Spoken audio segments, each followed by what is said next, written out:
and a very warm welcome back to the RHS Chelsea Flower Show 2019. And what an exciting day it's been.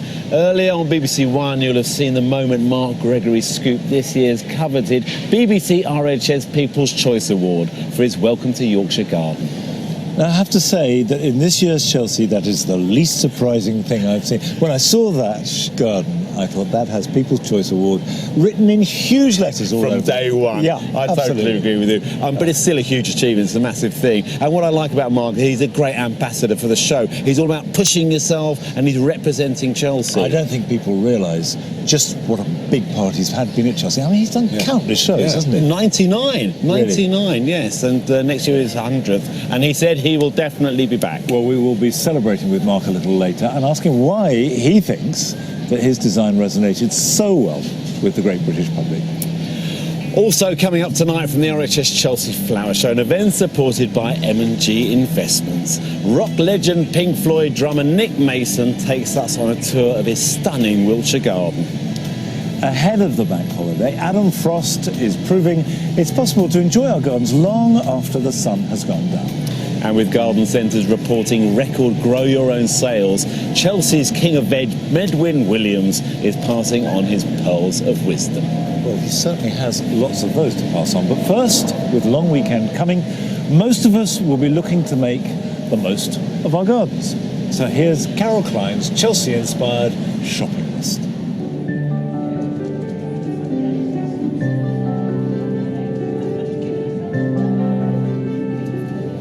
One of the genus of plants that everybody can go for is the iris. There's an iris for every kind of situation. This one with these gorgeous, sumptuous, bronzy blooms is Sultan of the Palace. In the background is one called Sable with deep purple flowers.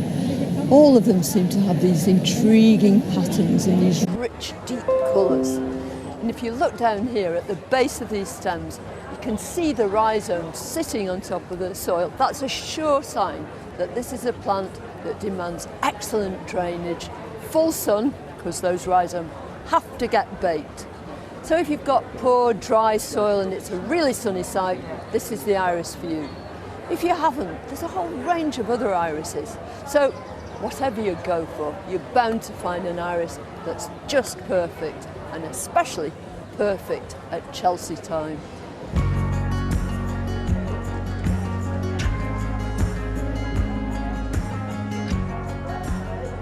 Way back in the 60s and 70s, conifers were all the rage. And then they went out of fashion, but now Chelsea has proved that they're well and truly back in vogue. You can see them in all sorts of situations, on stands in the pavilion and here in gardens, and used in unusual ways too, mixing and mingling with grasses, with herbaceous perennials. It's a lovely way to use them, and what it means is that during the winter, when all those perennials have died down, they'll still be going strong. It's not just these clipped yews, it's not just the towering pine trees, but there are all manner of conifers to combine in all sorts of different ways. Inside the pavilion, there's one stand, Lime Cross Nursery, which perfectly illustrates the huge diversity and the great beauty of these wonderful plants.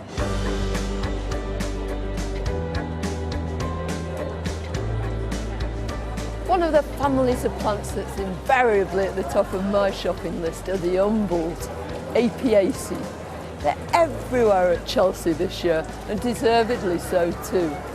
There's masses of cow parsley wafting through the show gardens. Very closely related to it is one of my favourite plants. I like its name as much as the plant. It's called Pimpinella major rosea, and it's the daintiest pink colour. It's soft and gorgeous. Another hugely attractive umbel is Daucus carota dara. Well, the clue's in the name. This is often known as the carrot family. And of course, for people who love edibles rather than ornamentals, there are masses of them in this family. Parsley, fennel, dill, all sorts of things. And this beautiful plant, this is Angelica archangelica. Its stems are candied and used in baking, and it makes a very handsome plant in the garden with these great big starbursts of green flower. Well, whichever umbel you like, There's room for them in every garden. They lift the whole place and fill us all with delight. Get in quick, Carol's rarely wrong on these things. But of course, one thing there is never a shortage of here at Chelsea is expertise. Every single designer and exhibitor brings with them a wealth of knowledge that you'd be pushed to find anywhere else on earth. And Nick Bailey's tapping into that wisdom on our behalf. Many of the exhibitors at Chelsea have been coming here for decades, so where better to go for absolutely top quality horticultural advice?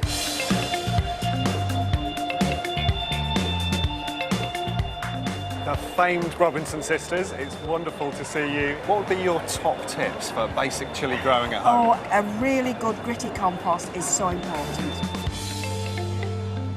It's very important with the phalaenopsis to give them rainwater. Tap water will stop them from flowering. I think with delphiniums, obviously the biggest problem is slugs. Keep them well protected in the autumn. Nematodes are great, also copper, old copper, which is sort of tarnished, is much better than new. Vicky, Stan, I must say you're looking absolutely resplendent. I feel positively underdressed. What's the most surprising thing about cacti? Well, many people don't believe you can grow them from seed. So is there any on the stand here today that you've grown from seed yourselves? Nick, I'm not that old. We've never, ever answered so many questions about loofahs. I'd say the word loofah in my sleep. Do you have a particular favourite plant that's on show Oh, today? yes, Popsy. Well, she's at the back there, actually. The one with the face. Yeah, she's got her own Twitter page. That's Popsy. We're thrilled with the Oncidium Edwardia, which has been on the nursery since 1892, and it's never really flowered like this. I think my favourite is probably Fenella, just because it's such a lovely blue. If you could grow something completely different, what would it be? I'm afraid it'd probably be peonies. They're always a thrill to see at the beginning of spring. I do have a very soft spot for orchids. So you're clearly not taking the easy route. No. Well, you're going to love this one. Dandelions. Dandelion. I've always wanted a national collection of dandelions. If we grew anything else, we'd probably be classed as traitors, so no, I'll stick with the delphiniums. So if you want the best advice from the best people, there's no better place to come.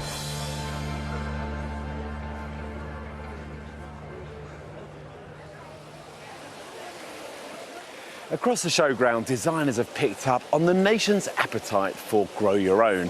And one man who certainly knows his onions is prize-winning veg grower Medwin Williams. He's back at Chelsea after an 8-year break to celebrate 50 years in the business. We caught up with the pavilion legend ahead of his eagerly awaited comeback.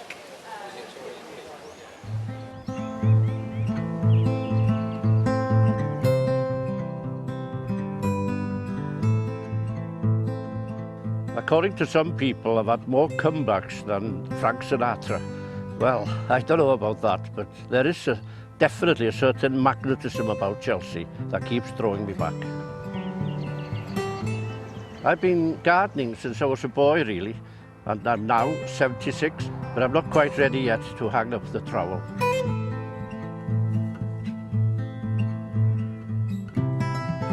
I was brought up in a small 17th century cottage in the middle of Anglesey. And it was there that my father gave me 3 packets of seed to sow, which were quick to germinate and quick to harvest. And within about 5 weeks, I was harvesting these beautiful radish, mustard and cress. And I was hooked from that day on these green shoots emerging from the soil. I owe a big debt of gratitude to my father, really, because he introduced me into gardening. And he used to exhibit regular at the local shows. And I've got a note in a diary going back 40 years. Potatoes were very disappointing and full of scab, owing to it being far too dry. Well, I've improved a bit since then, I can tell you, but you can never tell how potatoes will turn out.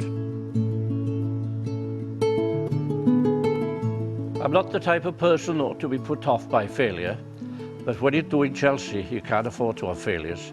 I do have a saying in my seed catalogue, actually. I strive for perfection, but settle for excellence. We did the Royal Welsh, where we had 6 consecutive gold medals, and we had the best in show 6 times as well. And then we moved on and we did Hampton Court, which was really our apprenticeship before we did our first Chelsea. Growing vegetables for Chelsea is really unnatural to have large vegetables at this time of year. But we are pushing nature really to the limits. But believe me, nature's got an uncanny way of coming back and kicking you in the teeth sometimes. It's been 9 years since I did Chelsea last. So many, many mornings I wake up with a jolt. Oh my God, I've forgotten to sow something or other. And it's constantly on your mind like that all the time, hoping against hope that the veg are going to perform for you.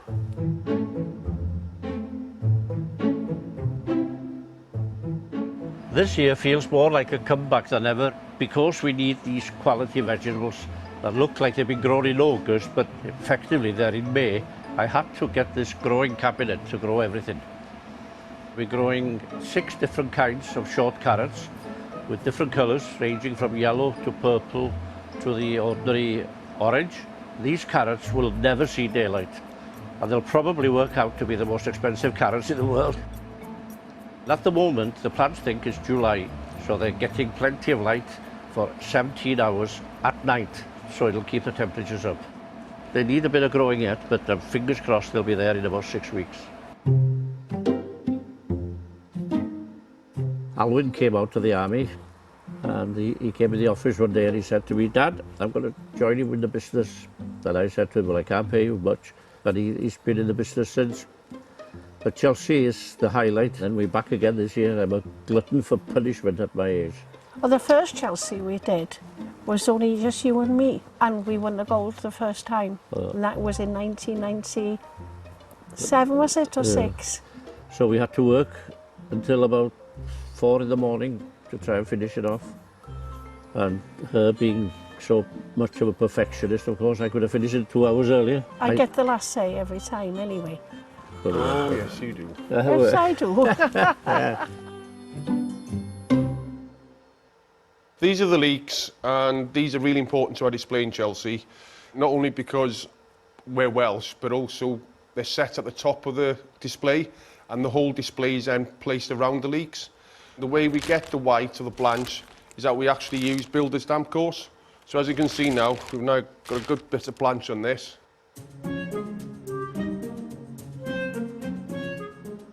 To the horticultural exhibitor like ourselves, Chelsea is the Olympic Games. We try for gold.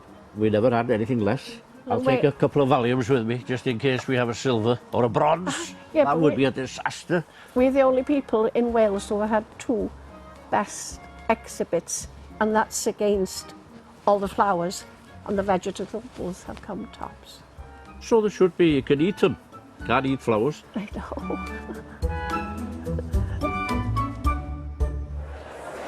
Medwin, it almost feels superfluous to ask how you got on. I'm assuming you got another gold. Yes, we did. We had my 12th gold, actually. So, you had that long break. Why was it?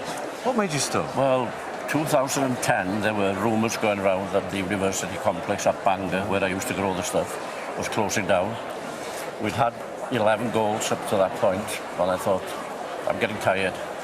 So I stopped at that point, but I've been offered a good sponsorship now, so I'm going to be here for the next 3 years, including this year. And I do like it. This was a hobby that went out of control, you know. It became a business. But in the gap years, have you had time to reconsider how to go about things? Have you learnt new things? Has it changed in any way? No, well, the gardening is always moving and changing anyway, but the design of my displays are always going to be something similar, because traditionally I loved Edwin Beckett. He used to do these stands in 1920s and 30s. And when you display vegetables, leeks, celery, cauliflowers, they're always on the backboard, you know. And it's very difficult to, if you lay celery on the flat, you're not getting the benefit of the beauty of it. So that's why we do it in this traditional way. You made a very good point to me when we were chatting. You were saying that by the end of the week, these are all dead plants, whereas all the other displays are living. Yes. It's not quite so fair, is it, really? No, I would have preferred if the BBC had filmed this on Tuesday. It was shining then, of course. But, you know, I'm like a mortician now in front of dead bodies. Because everything, every pea I pull, every onion you lift, every carrot, they're all dead from that point on. Yes. But the remarkable thing is that nature's got an uncanny way of keeping things alive as fresh as you can pull them. It's very, very hard work for us because we pull everything in about 2 days. Yes. To make sure we keep them as fresh as possible. Well, they look fantastic, and I can't go without admiring your tie. Can I see? Show me your. Because tell me about that tie. Well, when we came in 2010, we had 3 generations here, my son and my grandson, and we had a surprise on the Monday morning. My wife introduced 3 of these ties, which are hand painted on silk, and to be honest with you, it's been in the drawer ever since 2010. Well, we bring it out for Chelsea. I will come and see you next year, and I expect you to be wearing that tie, and I'm certain you'll get a gold medal. Congratulations, it's lovely to see you back here again. Thank you, Monty.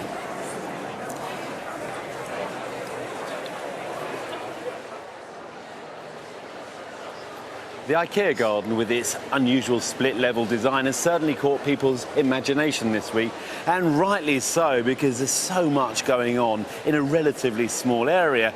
And while it isn't easy to design a replica at home, Toby Buckland's been to discover how this multi-level approach can be adopted when space is at a premium.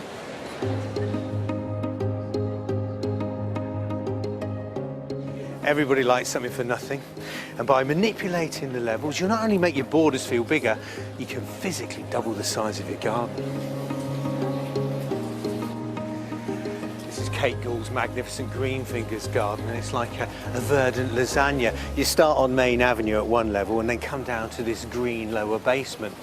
Whenever you enter a garden and go down into it, the atmosphere changes. The air becomes cooler and plants look more lush because their leaves can be big, safe from being ripped around by the wind. But more than that though, fragrance gets trapped. So these lilies, for example, their scent holds in the air and builds during the day. It doesn't get washed away or diluted next door.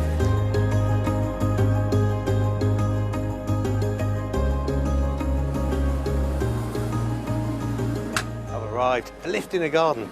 That's something new, isn't it, eh? So 2 gardens in one space.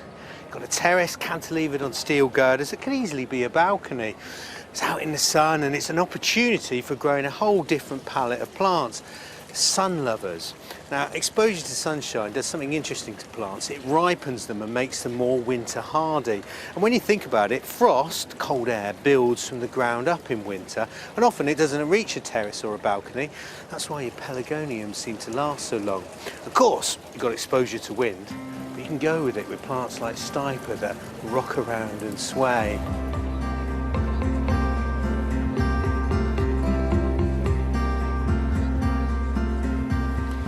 You don't need to stack up your garden with balconies that physically make your garden bigger to make your garden seem bigger.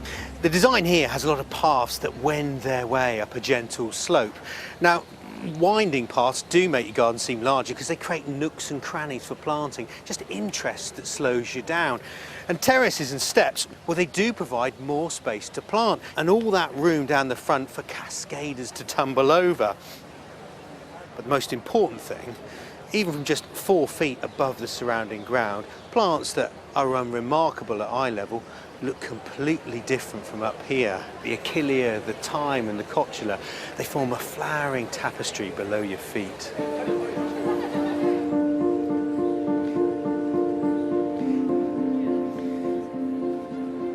And it all comes together here in Andy Sturgeon's M&G garden. Feels big, like it's connected to the countryside, and that's because he's been very clever with manipulating levels. Now, at the lowest point in the garden there's a pond. Even the banks are below the surrounding soil, so the coolness of the water is captured and held in. The planting is raised up as if everything is in a container, so you can see the flowers, even the trees. They're small, but they look bigger than they actually are. Oh, I love this patio. Look at it. It's like squares of honeycomb, and as it changes level across the garden, it provides a comfortable place to take a load off. Now, this is obviously a Chelsea show garden, but the techniques here can be moved to any space, not only making your garden seem more interesting, but much larger than it really is. With me now is Director General of the RHS, Sue Biggs, the woman responsible for the whole Chelsea Flower Show extravaganza. And what a week we've had, Sue. Hasn't it been amazing? We've been so lucky. So many amazing things have happened this week.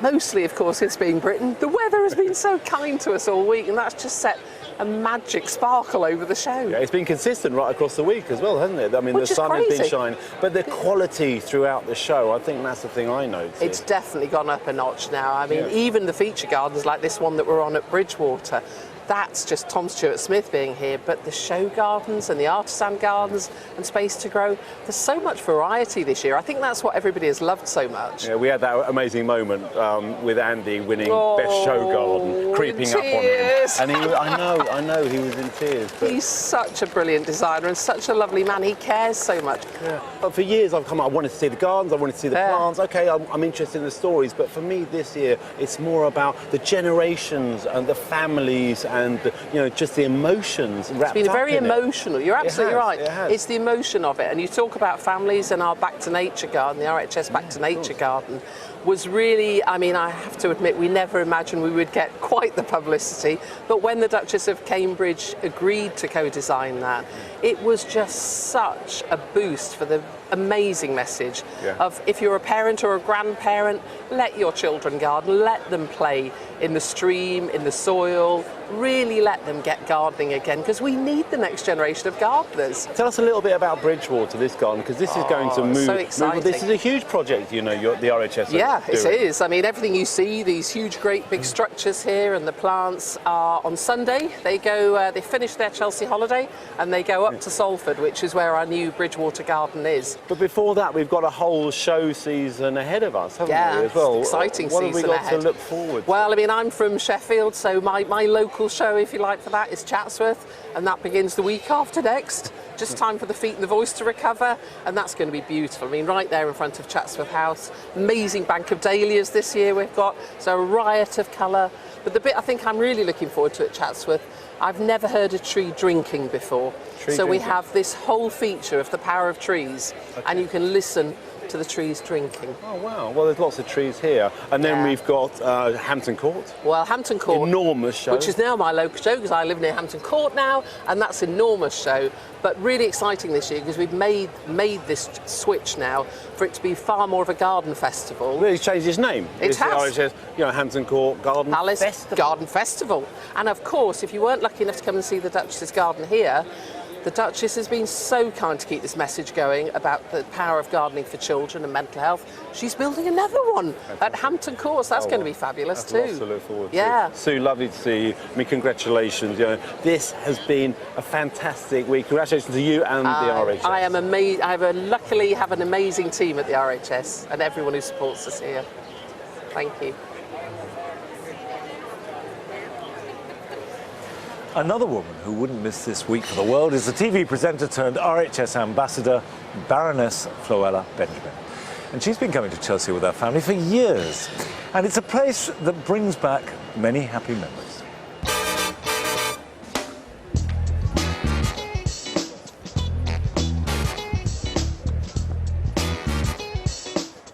I've been coming to Chelsea for over 30 years, and I often used to bring my mum with me.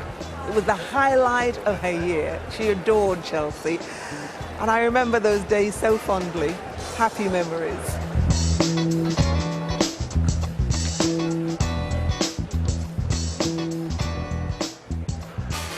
My mum was a natural gardener. She could grow anything. She could put a twig in the ground and it would grow. And back in Trinidad, she used to grow these kind of plants, bird of paradise and thorium lilies, these exotic flowers that used to be in our garden. And I remember them so clearly. And whenever she came to Chelsea with me, she would reminisce about growing these flowers. They're so beautiful, aren't they, Flo, she'd say. Oh.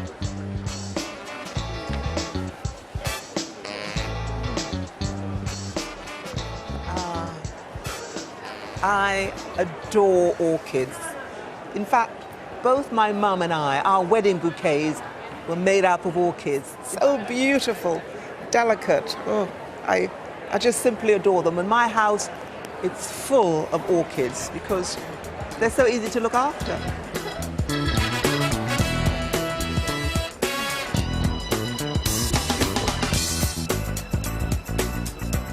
My mum introduced me to herbs and spices, and there's a wonderful array of herbs here.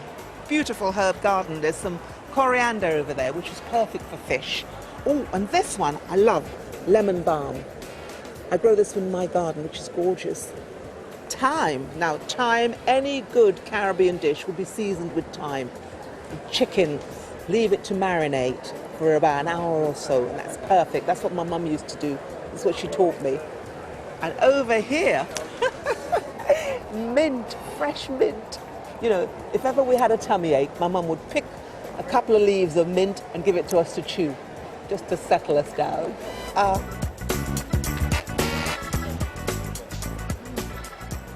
My mum's garden was full of rose bushes. She used to love growing roses. And when my children were born, I planted a rose bush dedicated to each of them. One's now 38 and one's 31. And my daughter, when she was little, she used to love picking roses and put it in her hair.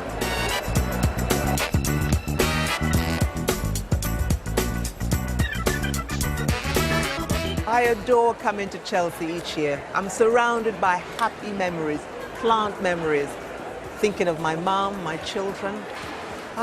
Here's to many more wonderful, gorgeous years coming to Chelsea.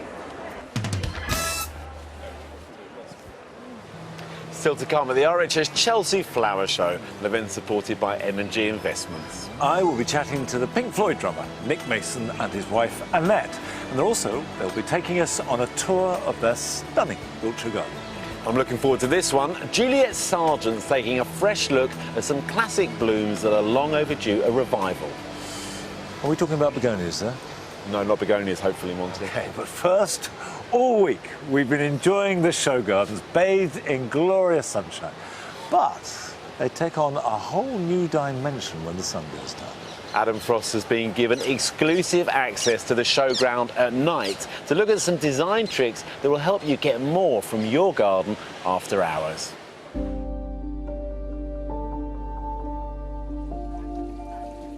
If you want to get more out of your garden as the sun goes down, the first thing you need to do is work out where you're attracted to. Where is that cosy little space in the garden? Have you got a west-facing fence or wall? It's interesting as well because it doesn't feel that warm at the moment, but the moment I hunker myself down into this sunken space, it feels a little warmer and I feel cosier. And the materials, which is just surrounded by stone, have sucked up the heat during the day, and that just releases and just add a couple of degrees to the temperature. The planting in front of me, you can see now those whites are really starting to pop. Add some scent to that and you're really starting to set the scene. And I can get up.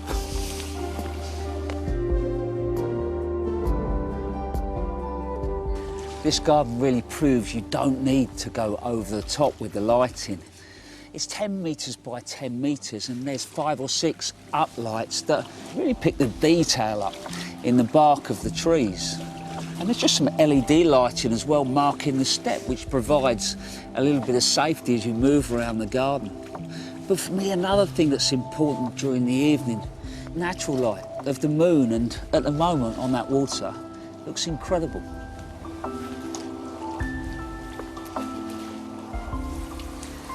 This is really interesting lighting here because I'm drawn to this wall and there's 3 little downlights that have got warm lights, but they pick the texture up of that stone, and here the glass panel, it's just backlit with one light, but it more or less looks like a piece of art.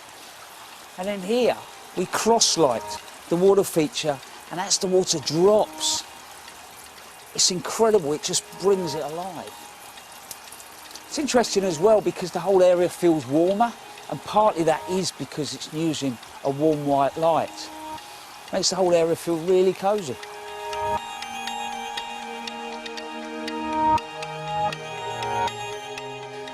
this little area really proves to me that you don't need to go over the top with lighting. They're just 3 lights that are hanging from the trees. The cables are worked through the branches and they bring the foliage alive. There's texture and interest. And then in front of me is a fire pit.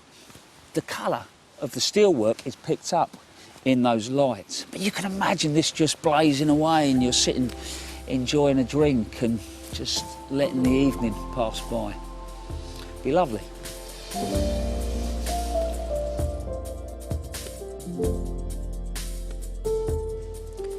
This is all right. Look at the lights there. They look more or less like sculpture. I'm surrounded by a couple of walls and there's a roof over my head and, all right, this is on a large scale, but the moment you've got a roof there, you feel cosy. You can create like a little den or something at the end of your garden. Be lovely. There's only one thing missing though. Mrs. Frost. None of it.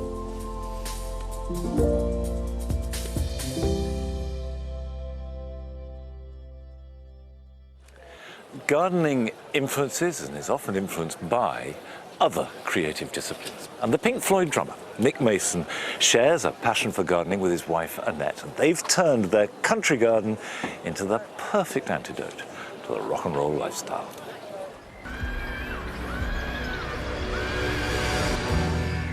We just walked in and just went, this is perfect. Where else would you want to be but in this garden? It's just glorious. I'm Nick Mason. I've spent the last 50 years playing with Pink Floyd.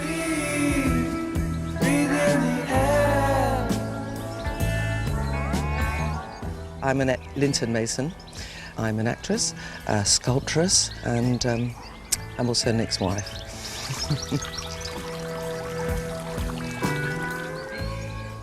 I'd like to say that, you know, I was inspired to be a gardener, but it was more to do with getting a house and having a garden. And suddenly I could be creative, which was wonderful. For me, my knowledge of gardening itself is extremely limited. Totting up my time with a trowel, it's still on 0 hours. But I do really enjoy the spaces that are created from the garden. And I really like the integration of the sort of farm element of the land and the garden itself. Well, this is a perfect example of what worked so well, which was the design of the ha-ha as a way of keeping the animals apart from the garden itself. What's so nice is that seamless way it goes from domestic to agricultural, really. Well, I love the kitchen garden. I think it's probably because, really, one of my passions is cooking. Sharp knives and alcohol, what's not to love about that? I happen to really like gooseberries, and I'm the only person in the family who does. So I've had to protect them over a 20-year period. There was a point at which we were about to lose them.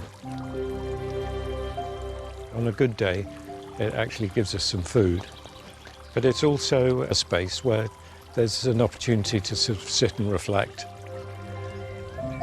The other thing we've tried to do is plant a lot of trees. I've planted some very unusual ones. So we have one that we call the mammoth, because I love weeping trees. And then the other tree next to the mammoth, we have silver birch. I like being a bit tactile with things, so I want to be able to stroke things as I walk past.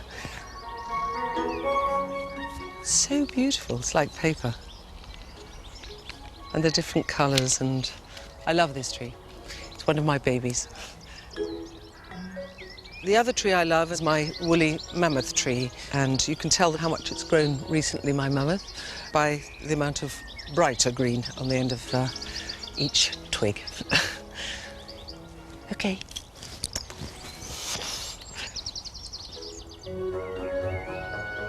What I've tried to create is a wild, organic, natural environment. We want it relaxing so you can go anywhere. What I never wanted was a formal garden.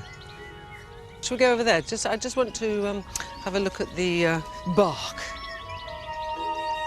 We've planted hundreds of trees, and what we love is nature, so we like to leave things natural. So when they fall naturally, and for me, it's sculptural. I'd also quite like to create environments where you can sit and think.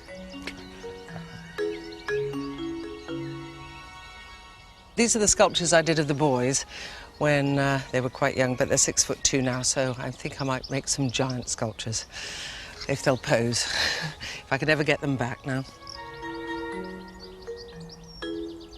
What I love about going to the Chelsea Flower Show is it gives you ideas.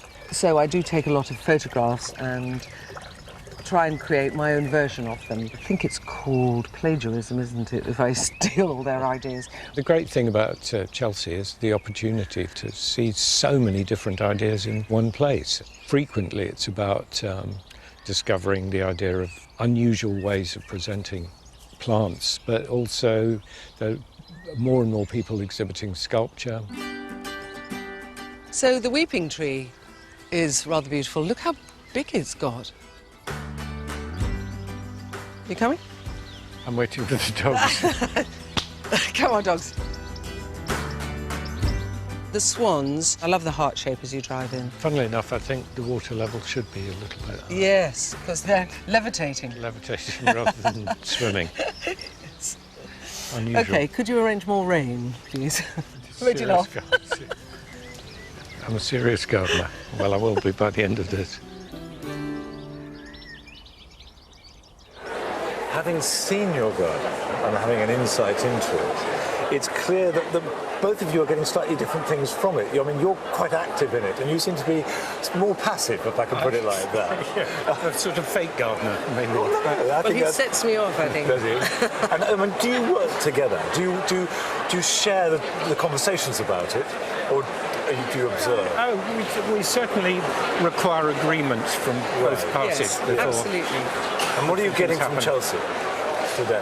Well, it was our wedding anniversary yesterday, and so I have decided I'm going to try and source one of the disease-free elms, because we're going to call it Dame Judy. Because apparently she's been promoted. Yeah. So I don't know if you can buy it here, but, and also being a Yorkshire girl, I bought Emily Bronte roses here last year. Yeah. So I'm going to try and find another one. It's fairly appropriate that we'll buy a magnificent car.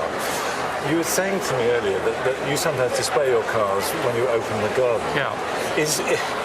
That combination works well for you, doesn't it? It works wonderfully well, and people really seem to enjoy it. I mean, this whole thing of opening a garden is something we've only done in the last few years, but it's been wonderful, because first of all you do all those jobs that you've been thinking about doing for 20 years, but also people get so much from it. In a way, you then get something from them seeing it, and that business of bringing the cars out, it's sort of sculpture in the garden. How many cars do you have in the garden, you say? Well, in the garden, maybe 20. Right, that's still quite a lot. So yes, something for the men. But it's not like NCP car parks, you understand. No, I'm sure it's great. And obviously Chelsea can be slightly overwhelming, particularly if you make you feel a little bit inadequate. Do you feel that you are gaining from this and it's coming back to the garden with you, or do you just walk away slightly feeling... Well, I'd have to say the most interesting thing about it is how much more wildflower type planting there is now than maybe 3 years ago. Yeah. And I think particularly Annette likes that aspect of the garden. Will you be developing that? Hopefully, and what's wonderful is I'm very bad at names, so I can take photographs of the things I love, and the water garden, and the floating flowers, plants that we want to put in our, well, we call it's a pond really, it's a big pond, and it has been called Lake Nettie, but it's, so it's getting ideas, it's like that holistic approach that you want. I mean, gardening, do you think gardening is becoming the new rock and roll? Do you think people are getting into it? Because it certainly wasn't. There was a time when it wasn't exactly. Well, I suppose it's inevitable for my age group of rockers. There is a point at which you think, maybe I'd just like to sit in the garden and find a good deck chair. We can call it the rockery. The rockery, that's what it has to be. Well, thank you very much for sharing your rockery with us. I hope you enjoy the rest of Chelsea. Thank you very much. Thank you so much. Of course, when it comes to music, most of us like to reminisce about the golden oldies. Well, Monty does quite a lot, actually. But plants, on the other hand, seem to fall out of fashion a whole lot quicker. But before you get the spade out to make way for the latest trendsetter, Juliet Sargent's trying to revive some plants that are no longer considered top of the bill. Chelsea's well known for introducing some of the latest must-have plants. However, there are some you might think have had their day, but in fact are due a bit of a renaissance.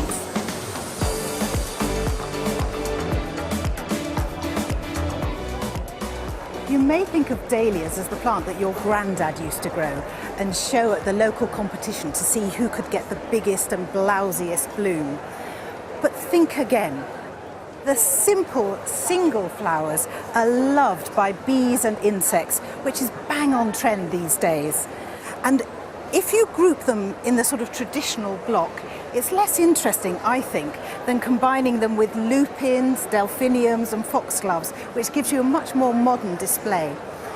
They're a really great cut flower that goes on for weeks and weeks and weeks. And in the garden, they'll keep flowering until November.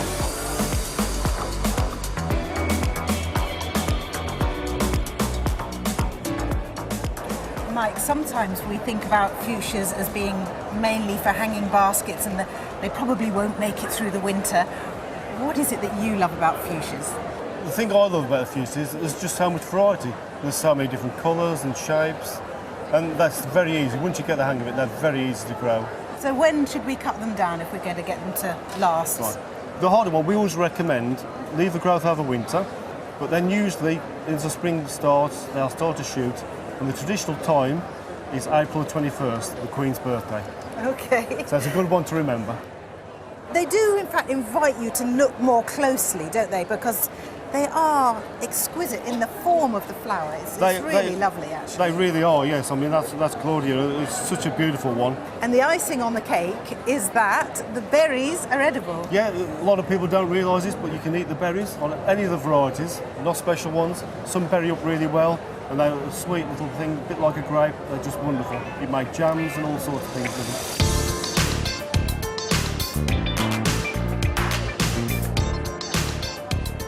Finally, when we think about the Dianthus family, we usually think of a carnation, a single stem in a buttonhole at a wedding. But there's so much more to the Dianthus family than that. Look at these lovely, lovely garden pinks. It's just so delicious. And this one is a real find. Dianthus superbus. I just love its delicate, frilly fronds. And the scent is glorious. It's just a million miles away from what we traditionally think of as a carnation. So there you have it. Before you go rushing to the latest plant trends, spare a thought for some of the old favourites.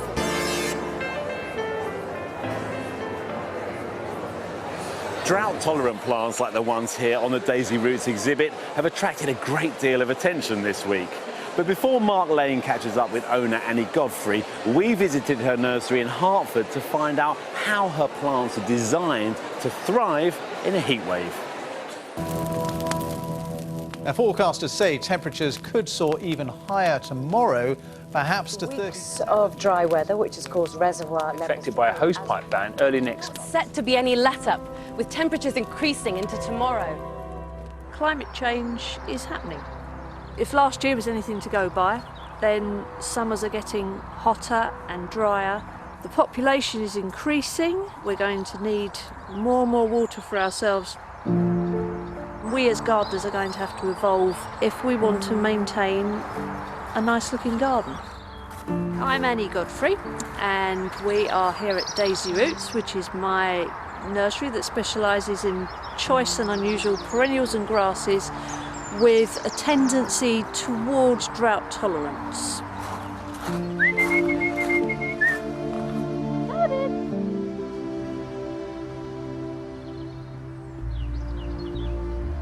So this is myrtle, who is a small aromatic Mediterranean shrub.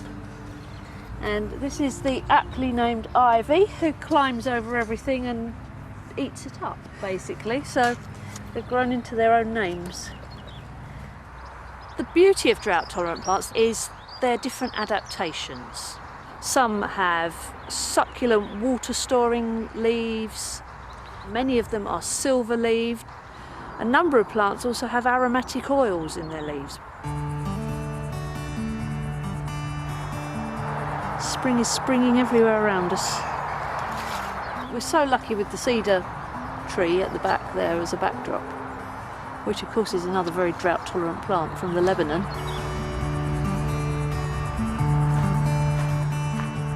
This is an erysimum, or perennial wallflower, and the way it copes with drought is by creating a huge fibrous root system. It makes the most of every little available bit of moisture to it.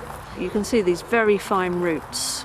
People often think that drought-tolerant perennials are good in pots because they won't need much watering, but if this is confined to a pot long term, it can't create that huge fibrous root system that will sustain it. Tiniest, cutest little baby bunnies.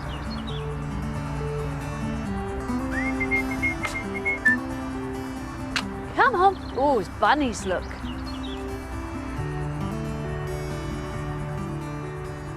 So, this is a French lavender, Lavandula stocus. In regions where it grows where they might be prone to bushfires, the plant will burn very quickly because of the oils, and the fire will move swiftly across the landscape, hopefully not burning and incinerating the plant out of existence.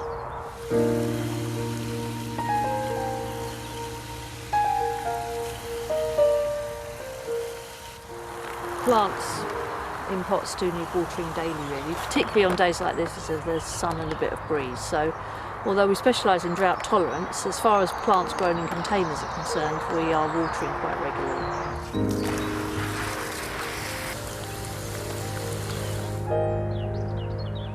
This is Salvia argentea. This comes from Portugal and Bulgaria. It's more like a cuddly toy than a plant, really, this one. Its adaptation against drought tolerance is this lovely fleecy coat that the leaves wear. I'm very into tactile plants, so this really fits the bill. This group here are definitely on track for Chelsea, and they will star in our gravel area.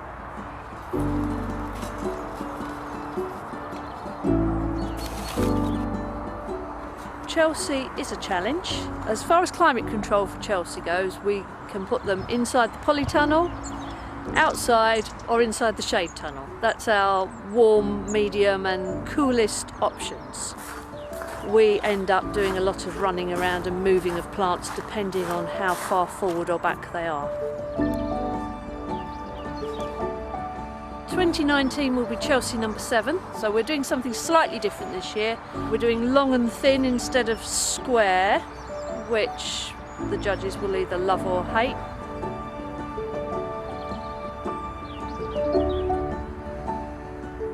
It's the ceiling of frustration. Silver gilt is a very good medal, but it's not a gold. I'm very good, but I've only been excellent 3 times.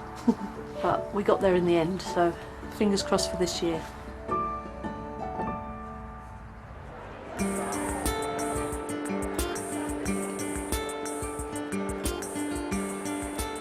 Congratulations, silver gilt. How are you feeling? I'm happy with the silver gilt. It's not silver. It's one for the gallery of frustration maybe, but the frustration was more with the weather than the judge's opinion this year. I'm fairly certain it's the fact that some flowers aren't out as much as they should be. We all know that climate change is happening. Are the visitors to your nursery aware about the drought tolerance side of things? Yes, the climate is getting drier, as particularly after last year. We had such a hot summer. We've had not so much rainfall in the southeast this winter, so we could possibly be looking at hosepipe bans by the end of this year, who knows. So it is all about planting plants that will cope with that. Have you seen an increase in the sales of drought-tolerant plants? I would say people are definitely more aware of the right plant, right place ethos, because climate change is coming at us. Everybody's talking about it, so yes. I know that one of the little jewels of the garden is the Salvia argentea. Yes. It looks absolutely beautiful. It's very textural. Has it gone down well?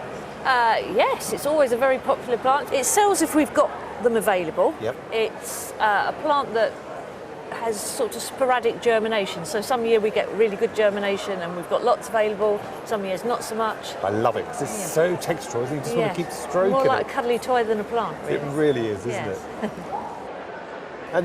And you've gone for a different shape this year, haven't you? Yeah, we're long and thin this year, whereas normally we're square. So it's just trying to sort of mix it up and keep us interested and the public interested. Hopefully they'll still recognise the planting, but different shape this year. Yeah. I love the way that you've used the grasses, sort of intermingling with the plants. I love the Laguas. Isn't it a beautiful grass? Yes, the bunny tail grass, because it looks like a little bunny's tail on a stick. And it's so velvety. Yeah, very, very tactile. I wish you all the best. Thank you very much indeed for letting us come to your nursery. Please send our regards to Myrtle and Ivy. I will. And will we be seeing you next year here at Chelsea? Probably, yes. Yep, going for another gold? Keep trying, yes, keep plugging away. Very good. Thank you so much. You're welcome, thank you. We've had lots of highlights this week, but none more so than the big announcement of your BBC RHS People's Choice Award winning garden.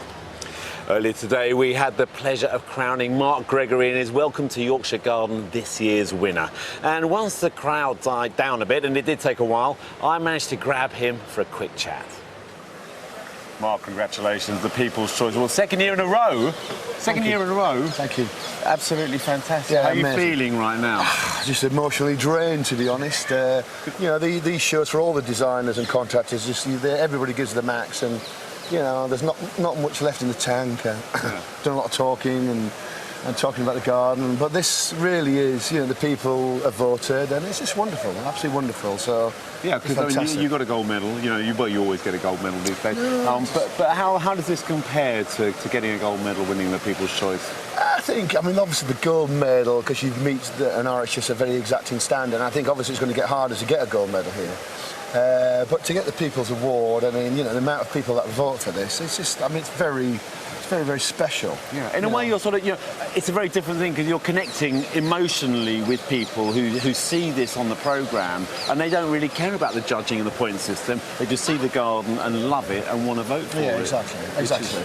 And there's emotional connection. People really like the detail and the honesty of the work, and you know, and I just, yeah, I mean, it's just, it's really fun, and I really try with the garden to try and entertain them, so I frustrate them, I lose them, I let them touch the walls, I let them go on the canopy, so I put a lot of thought into the theatre and how I'm going to entertain the public. I try to make it real. And the wow factor, I mean, people do love wow factor on a Chelsea garden. You certainly got it here. Well, that's why they're called show gardens. It's for show business, it's theatre. And I think, you know, to try and pull off something like this, it's quite an audacious thing that we as a team have done. And, you know, it's no mean feat to build it from first principles. There's no pre-modulation and no, you know, prefabrication. And it's pretty terrifying, I have to say.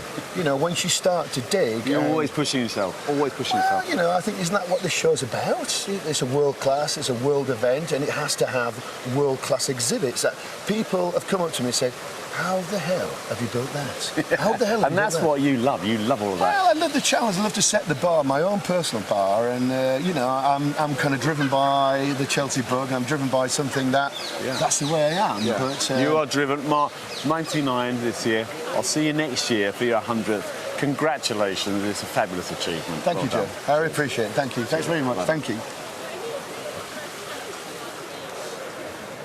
That's absolutely fabulous. So what's been your favourite moment, Monty, this week?